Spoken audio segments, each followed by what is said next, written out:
En el año 2023, Roy Rosselló, un ex integrante de la icónica banda Menudo, de la que saldrían artistas de renombre como Ricky Martin, realizó explosivas declaraciones. Declaraciones que no solo obligan a rever viejas historias relacionadas al famoso grupo puertorriqueño, sino que podrían terminar reabriendo uno de los casos de homicidio más mediáticos de los Estados Unidos. La razón, sencilla, el ex Menudo denunció que cuando él era menor de edad y se preparaba para triunfar, un alto mando de RCA Records había abusado de él, y no una vez, sino en reiteradas ocasiones. El abusador en cuestión no sería otro que José Menéndez, cuyo homicidio, junto con el de su esposa, llenó las noticias en la década de los 90. Durante años, los medios se hicieron un festín cubriendo los detalles de este perturbador suceso, y no es para menos. Él mismo tenía todos los condimentos para convertirse en el plato fuerte del morbo en aquel momento. Primero y principal, se trataba de un asesinato cometido en Beverly Hills, un exclusivo barrio privado de esos que al final del cuento parecen demostrarnos que no todo lo que brilla es oro. Segundo, los culpables del crimen no eran otros que los mismísimos hijos del empresario. Sí, dentro de la dinámica interna de una de esas familias acomodadas que parecen perfectas para el entorno, parecía haber escabrosos secretos y asuntos pendientes. Era en definitiva un caso que tenía todo el potencial para seducir a los ciudadanos. Y lo hizo. Sin embargo, el juicio, las condenas y lo que pasaría luego dejaría un sabor amargo. Hoy, a casi 30 años de aquel punto final y gracias a lo que Roy Rosselló contó en el documental Menéndez más Menudo, Boys Betrayed, el caso amenaza con volver a abrirse y presentar un inesperado giro. Pero no nos adelantemos, para entender todo lo que sucedió es necesario que comencemos por el principio. Sean bienvenidos al oscuro caso de los hermanos Menéndez.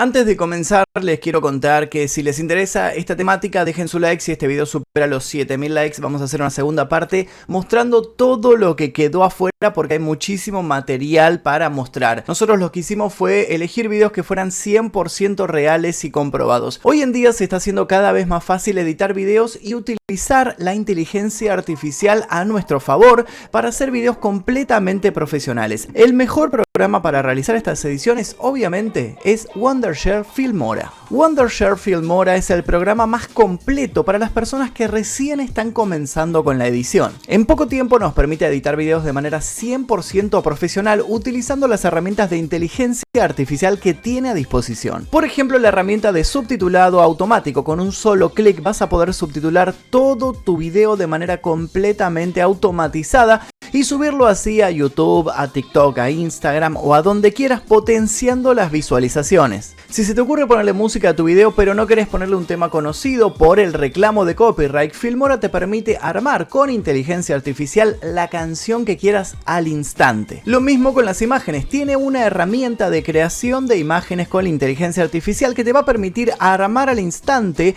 la foto, el dibujo, la imagen que quieras para ilustrar tu video cuando no encuentres videos o fotos de lo que estás hablando. Si no te gusta el fondo de tu video, vas a poder recortarte en segundos utilizando la herramienta de máscara y cambiar el fondo y poner el que quieras. Todo esto y mucho más, como por ejemplo eliminar todos los silencios de tu video o separar la música de la voz. Si el video fue previamente grabado así, lo vas a poder realizar de manera súper fácil utilizando la herramienta de copiloto de edición. Incluso vas a poder armar guiones con la inteligencia artificial si tu fuerte no es justamente escribir guiones. Por estas razones, Filmora es el programa líder de edición utilizando inteligencia artificial. Te voy a dejar un link para que lo descargues aquí debajo en la descripción y en el primer comentario fijo. Así que te invito a descargarlo, usarlo y después me vas a contar qué tal te fue. Comencemos. La familia perfecta. Beverly Hills es una ciudad de Los Ángeles que tiene una particularidad: está repleta de mansiones.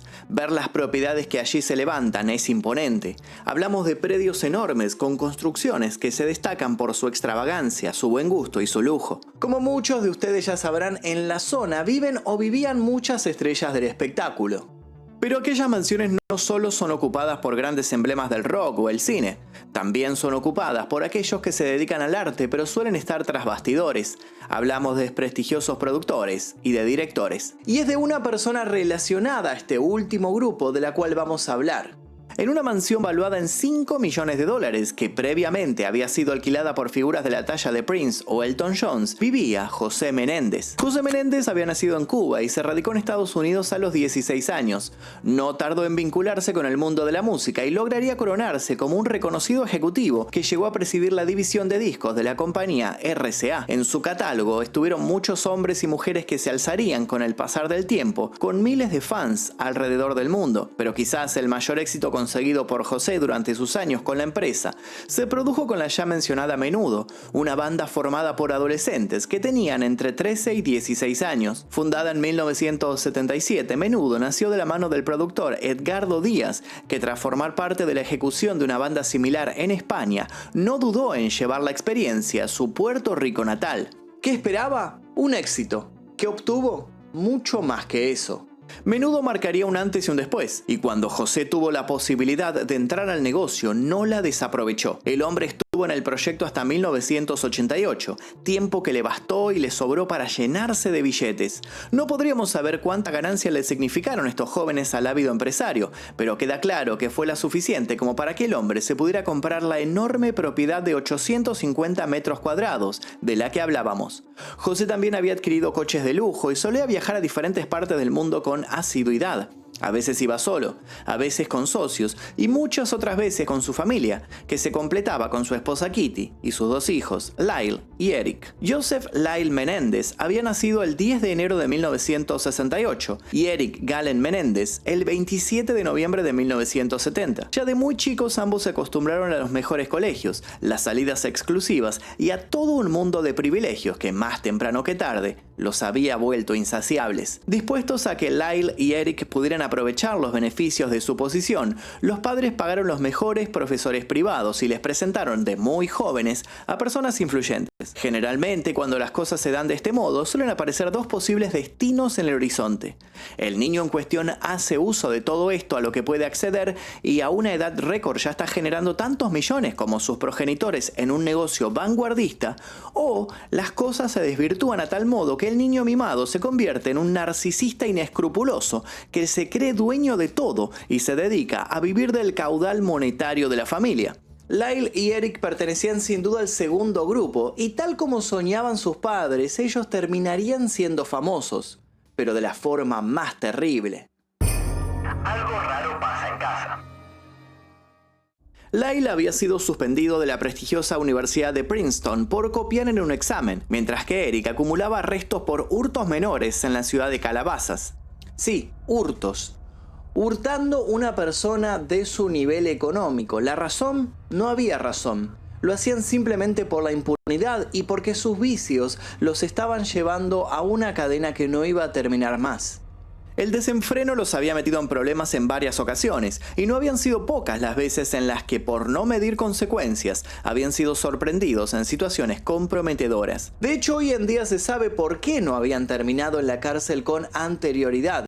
Y sí, obviamente que su apellido y el dinero tuvieron mucho que ver. A medida que crecieron, su madre dejó de tratarlos como jóvenes inocentes que quizás tuvieran un problemita con el autocontrol, para mostrarse un poco más preocupada.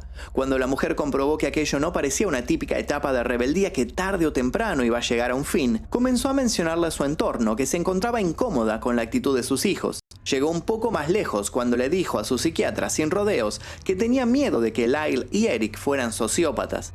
Se sabía también que guardaba una escopeta en su armario, pero era por desconfianza de esos chicos que había parido y que ahora no reconocía. Bueno, realmente eso nunca se va a saber. José, por su lado, solía tener una posición un tanto más relajada. Estaba terminando la década de los 80 y el hombre aún fantaseaba con seguir poniendo su firma en nuevos y jugosos contratos. Se consideraba en la cima de su carrera, pero a su vez se sabía joven. Estaba seguro de que iba a dejar una enorme huella. No se imaginaba claro que ese plan iba a quedar trunco en breve. Tan ensimismado estaba en esas cuestiones que solía dejar el sistema de alarmas de la mansión apagado. Entraba y salía dejando puertas abiertas con distracción. Incluso llegaron a robarle un Mercedes-Benz nuevo al que había dejado encendido con las llaves puestas. Hay quienes dicen que fueron estas actitudes de José y no las travesuras de sus hijos las que en realidad habían despertado despertado la paranoia de Kitty, que ya no podía dormir por las noches. ¿Qué pasaba por la cabeza de cada uno de ellos? No es posible saberlo, aunque sí podemos asegurar que en determinado momento sus pensamientos se cortaron abruptamente. Más precisamente el 20 de marzo de 1989. Ese día el cubano estadounidense José Menéndez y su esposa Kitty serían acribillados y caerían sobre las costosas baldosas de su mansión. ¿Qué pasó con los Menéndez? Eric y Lyle, que para ese entonces tenían 18 y 21 años respectivamente, llamaron a la policía desesperados. Dijeron que habían encontrado la masacre cuando volvían de ver una película. La policía no tardó en cercar la zona, del mismo modo que no tardaron en hacerse presente los medios de comunicación y los detectives acostumbrados a que sangre fresca en esas latitudes no podía ser otra cosa que un asunto ligado a mafias o ajustes de cuentas. Muchas personas poderosas ligadas a los Menéndez empezaron a ser interrogadas. Se rastrearon los últimos movimientos bancarios de los fallecidos y sus agendas. Las autopsias determinaron que tras dispararles en la cabeza, él o los agresores habían disparado en otra parte del cuerpo, actitud que podía estar ligada a un mensaje secreto que solían dejar algunas agrupaciones criminales. Los rostros de José y Kitty habían quedado irreconocibles y todos los que visitaron la escena coincidieron en la brutalidad de la misma. ¿Acaso los Menéndez habían muerto para dejar un recordatorio a otra persona? ¿Qué estaba pasando? A pesar de que los hijos de la pareja tenían una coartada, no se salvaron de prestar declaración. En la misma repitieron lo que ya habían dicho con anterioridad. La noche del crimen habían ido a ver la 16ª entrega de la saga de James Bond, el agente 007. La misma se llamaba Licencia para Matar. Otras filtraciones dicen que en realidad fueron a ver la mítica Batman de Tim Burton. Nunca quedó claro. Tras salir de la sala, habían ido hacia el hogar familiar para encontrarse con aquel horrendo baño de sangre. Al no encontrar evidencia que pudiera desacreditar lo que Eric y Lyle dijeron, se los dejó ir. En vano fue intentar dar con cámaras de seguridad. Como dijimos, era de común conocimiento para todos que José era muy descuidado. En pocos días los investigadores se quedaron sin líneas que seguir. Cada pequeño detalle los había llevado de nuevo al punto de origen o a un callejón sin salida. Si bien nadie quería resignarse a dejar el caso inconcluso, también había una realidad de la que eran conscientes los miembros de la fuerza de seguridad. Muchos de los homicidios ocurridos a personas de alto perfil solían ejecutarse por profesionales que eran muy buenos borrando huellas. Lo ocurrido con José y su esposa parecía tener estos tintes,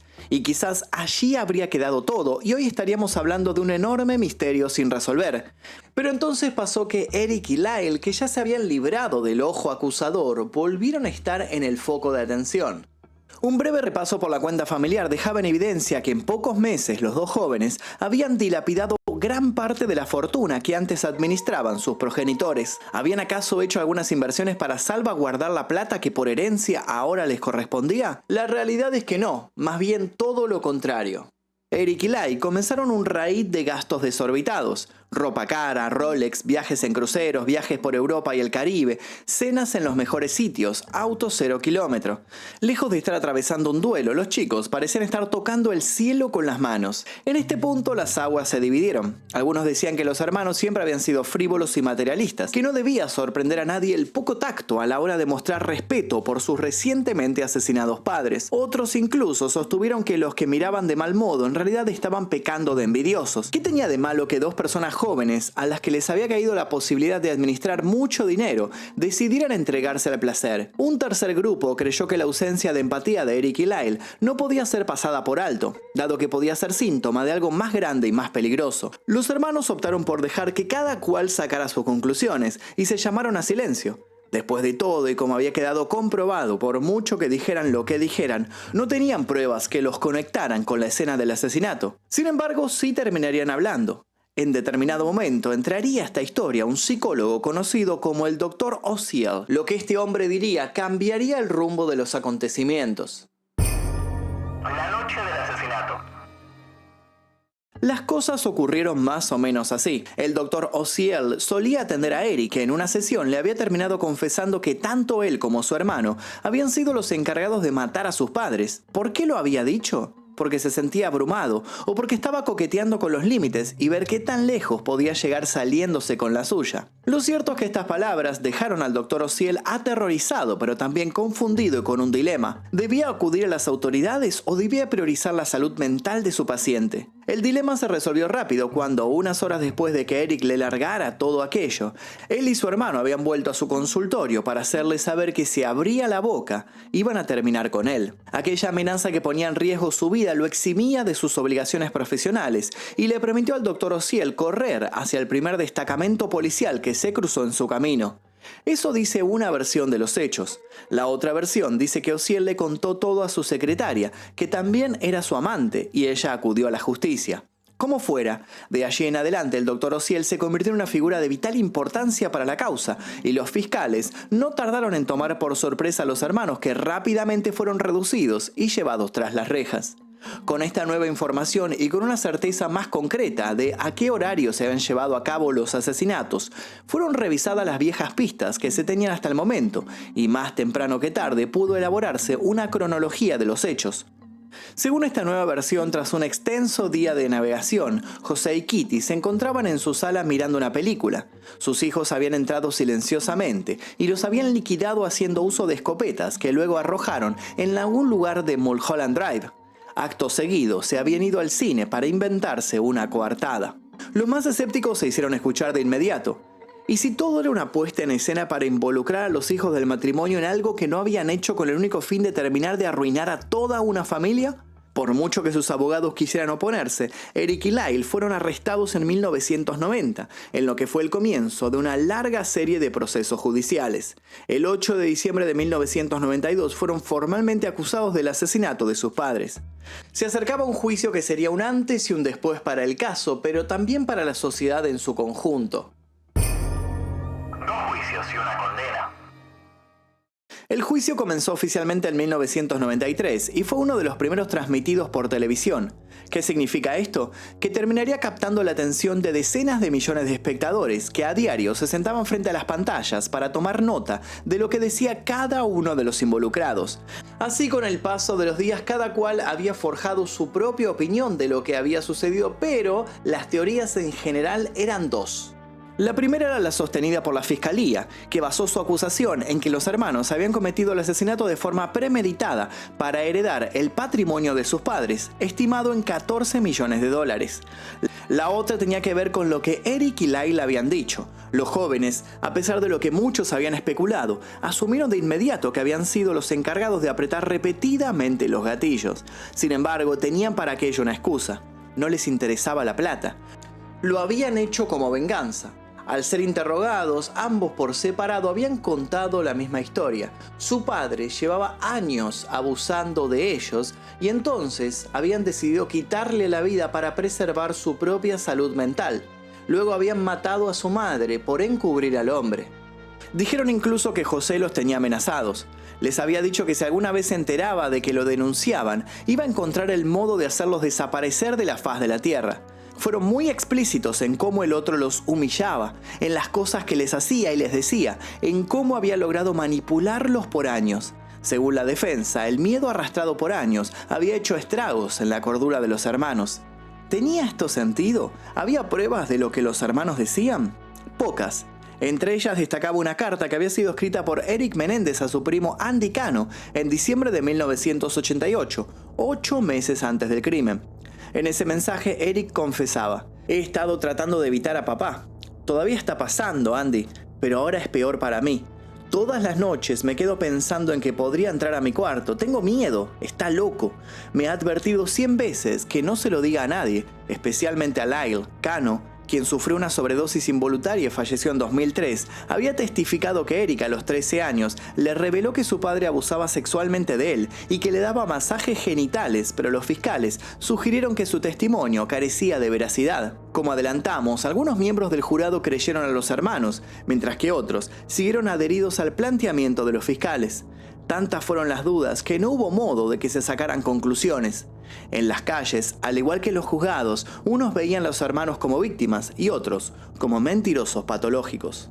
Al no lograr un acuerdo sobre el veredicto, que oscilaba entre homicidio involuntario o asesinato, el primer juicio se declaró nulo. Rápido se pactó la fecha para un segundo juicio, pero esta vez el juez fue concreto con su pedido. No quería cámaras en el recinto. Creía que las cámaras generaban mucha presión en el jurado, que se sentía observado por los ciudadanos que seguían por televisión el evento. Esta presión, según el juez, los obligaba a no poder ser del todo objetivos. Polémicas mediante, el pedido se cumplió, a la vez que se restringieron los testimonios y pruebas que usaba la defensa sobre la dinámica supuestamente abusiva de José Menéndez. En este segundo juicio, la defensa tuvo las mismas dificultades. Sin testigos que pudieran corroborar los abusos físicos, estaban en una situación que no los favorecía. Sin embargo, la estocada definitiva llegó cuando el juez descartó la posibilidad de dictaminar homicidio involuntario en base a los supuestos abusos. Esto obligó al jurado a decidir entre solo dos opciones: condenar por asesinato a los acusados o declararlos inocentes y dejarlos en libertad. Estas nuevas reglas cambiaban las perspectivas del juicio e hizo que el 18 de abril de 1996, Lyle y Eric terminaran siendo condenados por asesinato. La condena: cadena perpetua sin posibilidad de libertad condicional. El impacto fue total. Algunos festejaron, otros negaron, seguros de que se estaba produciendo una enorme injusticia, quizás gestionada por cómplices de José Menéndez que preferían que el pasado no se revolviera. Otro detalle a tener en cuenta: ¿recuerdan al Dr. Ociel, el que se volvió vital para que toda la causa se armara? Bien, en 1997 perdió su licencia de psicología tras ser acusado de violar las reglas profesionales y de tener relaciones con pacientes femeninas. Al parecer, no era la primera vez que filtraba contenido delicado. Su ex secretaria y amante más tarde lo acusaría de ser una persona hábil para manipular e instaurar falsos recuerdos en las personas. De un modo o de otro, tras la primera semana, el asunto que tanto había movilizado las pasiones de todos abandonó los titulares y nuevas noticias vinieron a sustituirlo. Sin embargo, Eric y Lyle no se cansarían de apelar por su libertad y pasarían casi 30 años hasta que volvieran a ser escuchados. Y es así como nuestra historia vuelve al principio. Vida en prisión. A la vez que presentaban apelaciones y solicitaban numerosos recursos legales, los hermanos Menéndez siguieron viviendo en prisiones de máxima seguridad y se construyeron una vida tras las rejas. En enero de 1997, Lyle se casó con una amiga por correspondencia, con quien mantenía contacto postal desde hacía mucho tiempo. El matrimonio terminó, según los informes, en menos de un año, más precisamente después de que la chica descubriera que Lyle la engañaba con otra mujer con la que también se escribía. Esta chica, la tercera en discordia, era Rebecca Sneed, editora de una revista. Con ella se casaría en noviembre de 2003, en una ceremonia en el área de visitas de la prisión de máxima seguridad de Mule Creek State Prison. Por su lado, Eric se casó a través de una ceremonia telefónica en la prisión estatal de Folsom en 1997. En junio de 1999, tras cumplir 28 años, el sujeto se casó en segundas nupcias con Ruth Tammy Saccoman, de 37 años, en la prisión estatal de Folsom, en una sala de espera de la cárcel.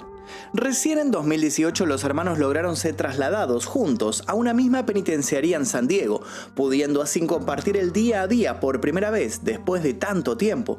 Encontrarse fue también para ellos la posibilidad de que su caso comenzase a tomar ribetes inesperados. Su abogado, Cliff Garner, asegura tener nuevas pruebas que respaldan las versiones de sus defendidos. Garner argumenta que de haber sido consideradas estas evidencias, los Menéndez deberían haber sido condenados por homicidio culposo en lugar de asesinato premeditado, resultando todo en una sentencia más leve. La carta fuerte de la defensa no es otra que la declaración del ex menudo, Roy Rosselló, que aseguró que con solo 15 años José Menéndez y otro aclamado productor le dieron bebidas alcohólicas para luego abusar de él. El testimonio de Rosselló llevó al abogado a presentar en mayo de 2023 un recurso de habeas corpus solicitando que se anulen las condenas por considerar que estas nuevas evidencias son lo suficientemente sólidas y relevantes. Si esto se concreta, quedará en manos de la Fiscalía del Condado de Los Ángeles decidir si los hermanos Menéndez deben ser juzgados nuevamente o no. Mientras tanto, Lyle y Eric aguardan en prisión. Según lo trascendido, se sienten felices y esperanzados. No ven la hora de que la gente los vea como lo que dicen ser: víctimas. ¿Descubriremos luego de tanto tiempo que dos individuos a los que se llegó a catalogar de monstruos en realidad nunca habían mentido sobre el porqué de su accionar? Y si esto es así, ¿No nos pone frente a preguntas más oscuras? ¿Quién más sabía del perverso accionar de Menéndez? ¿Quién más está detrás de esta inquietante red? Si Menéndez ya muerto termina siendo descubierto como un vil pederasta, ¿no sería hora de empezar a revolver con más énfasis en el pasado de todos estos productores de la industria del entretenimiento que suelen trabajar con menores de edad? Y peor aún, si los Menéndez demostraran que todo el tiempo dijeron la verdad, ¿no nos pone esto en perspectiva de que puede haber otros miles de casos similares donde los más poderosos lograron que terminaran encerrados quienes en realidad no deberían estar ahí?